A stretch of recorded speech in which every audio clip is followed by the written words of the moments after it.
لا حول ولا قوة إلا بالله العلي العظيم. أعوذ بالله السميع العليم من الشيطان اللعين الرجيم.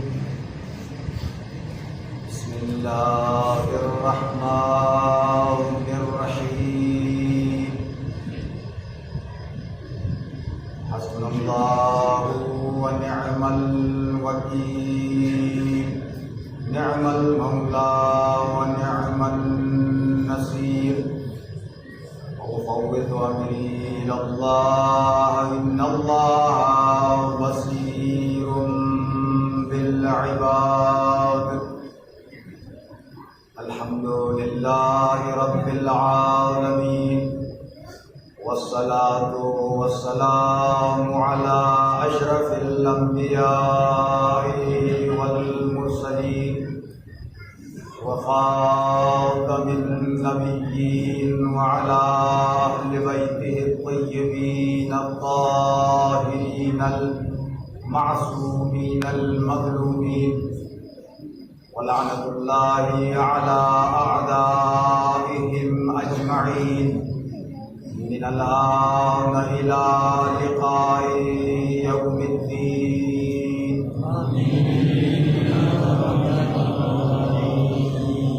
أما بعد فقد قال الله الحكيم في كتابه الكريم.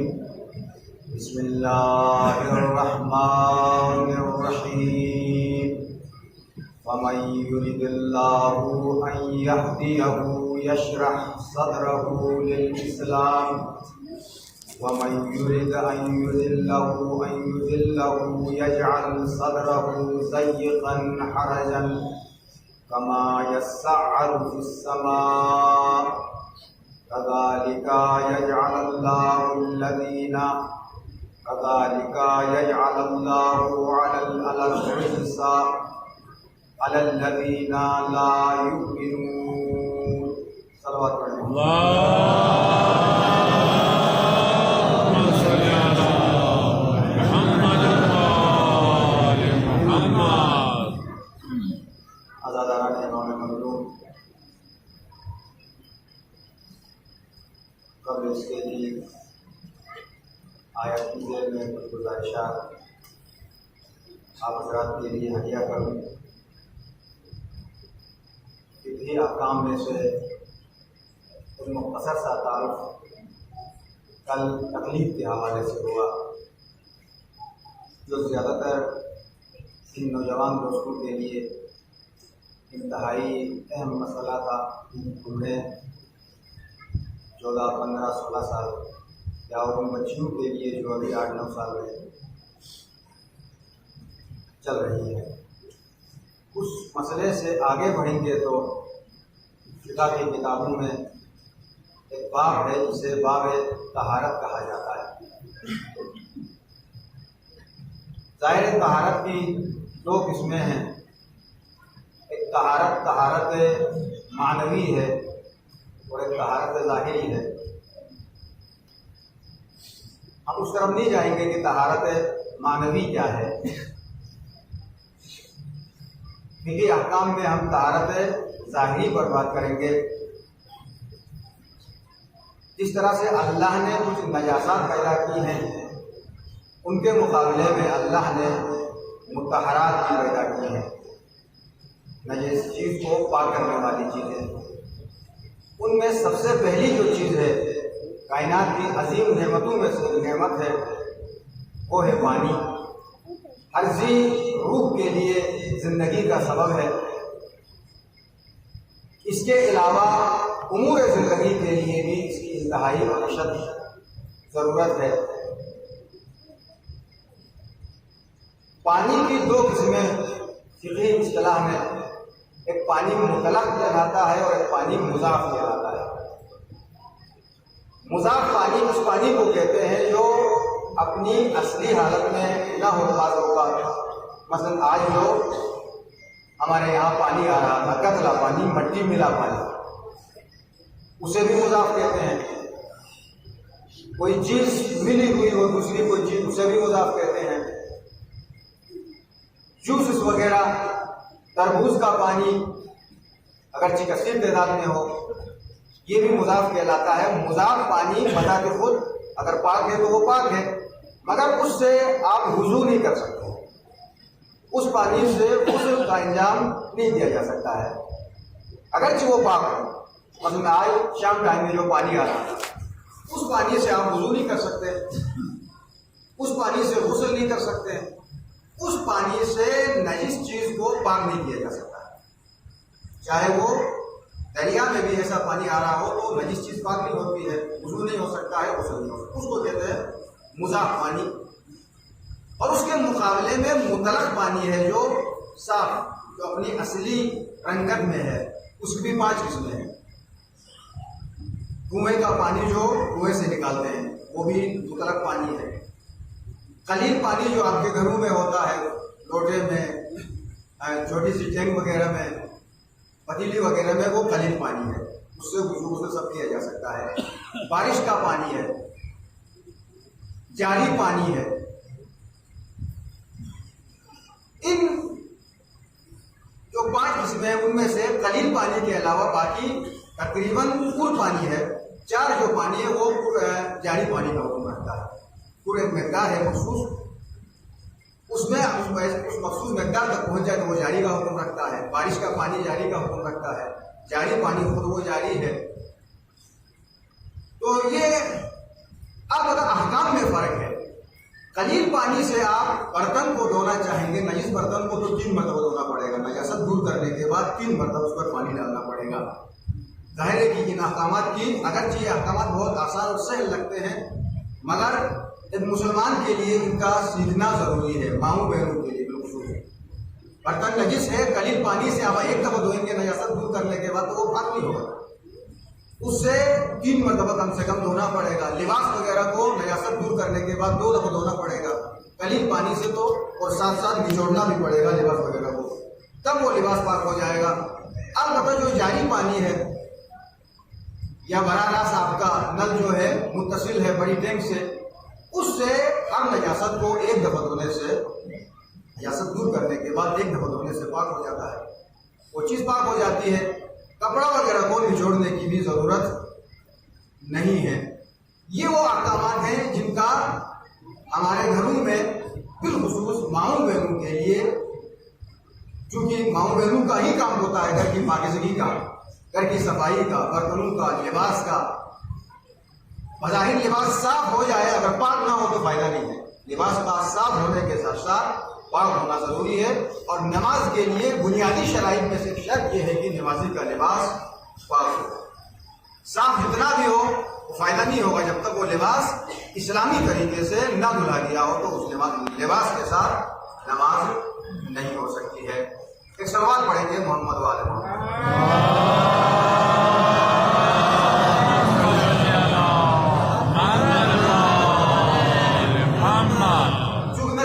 نہیں جا پاؤں گا، 5 منٹ زیادہ سے زیادہ میں اس کے لیے دے سکتا ہوں. میں آپ کو جو سرخیاں بتاتا ہوں آپ جا کے تھوڑا سا ہوم ورک بھی کر لیں. مثلا کل میں نے تکلیف کی سرخیاں بتا دی، مسائل تو زیادہ ہیں، آپ نے جا کر اس بات کو نکال کے پڑھنا ہے. ماہ محرم میں کم سے کم آپ پڑھیں. توضیح المسائل ہر گھر میں دستیاب ہے. اسی بہانے سے کہ بھائی آج مجلس میں اس بات سے کچھ باتیں بتائی گئی ہیں تاکہ ہم تفصیلات پڑھ لیں، آپ تفصیلات اس کو پڑھ لیں. آج جو دوسرا باب سے طہارت کے بارے میں پانی کا کے احکام تھوڑے سے بیان ہوئے، یہ آپ سمجھے کہ میں اشارہ کر رہا ہوں آپ لوگوں کو. آپ گھر میں جا کر کتاب کھول کے 5 منٹ 10 منٹ لگا دیں کہ اس باب کے اوپر کہ اس کی تفصیلات جائیں تو آپ کو پوری تفصیلات سے آپ کو کتابوں کے اندر مل جائیں. اسی بہانے میں تھوڑی سی فقہ سے ہمیں آشنائی ہو جائے گی، فقہ اسلامی سے آشنائی ہو جائے گی.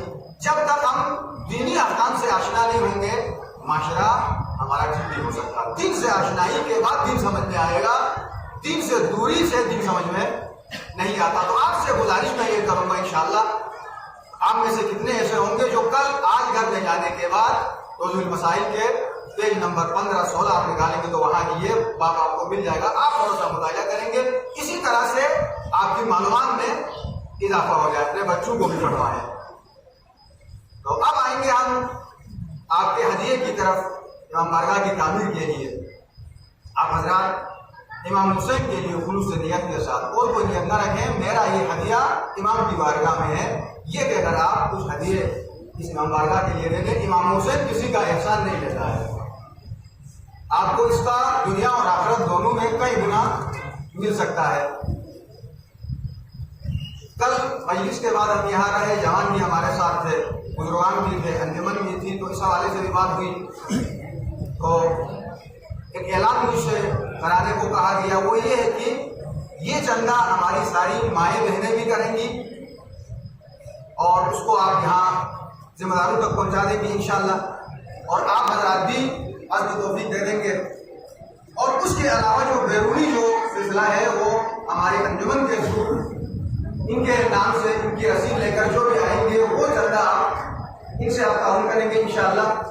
اس کے علاوہ اگر کوئی خود بخود اپنی مرضی سے ان میں جس کو بھی چندہ دینا چاہتا ہوں، ہماری طرف سے کوئی اعتراض نہیں ہے، لیکن مرکزی چندہ یہاں جمع ہوگا یہ ہے، اور اس کے بعد آپ سے فردن جو ذمہ دار آئیں گے وہ چندہ ہے۔ اس کے علاوہ سب سے گزارش یہی کی گئی ہے، اسی چندے سے مجالس چلیں گی، اسی چندے سے جو ہے امام بارگاہ کی اوپر کی منزل ہو یا نیچے کی منزل ہو تعمیرات ہوں گے، لہٰذا ان دو طریقوں سے آپ اپنا چندہ اپنے احتیاط جمع کروا دیں۔ یہ اعلان تھا انجمن کی طرف سے، بزرگوں کی طرف سے آپ تک میں نے پہنچا دیا۔ باقی اپنی مرضی سے آپ پورے شہر میں چندہ دے دو، کوئی روک اچھی بات ہے، کسی کے پاس گنجائش ہے تو تمام ان بارگاہوں کو چندہ دے دیں، اس سے کوئی ممنوع نہیں ہے۔ ایک سلوات پڑھیں گے محمد و آل محمد۔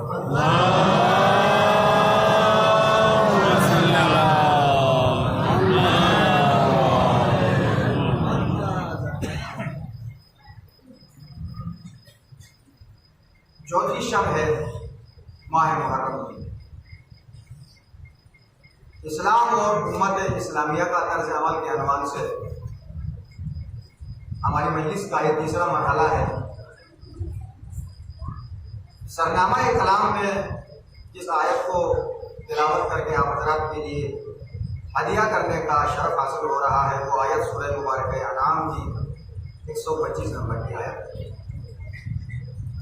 فَمَن يُرِدِ اللَّهُ أَن يَهْدِيَهُ يَشْرَحْ صَدْرَهُ لِلْإِسْلَامِ، اللہ کسی انسان کی ہدایت کا ارادہ کرتا ہے تو اس انسان کے دل کو، سینے کو کشادہ کر دیتا ہے۔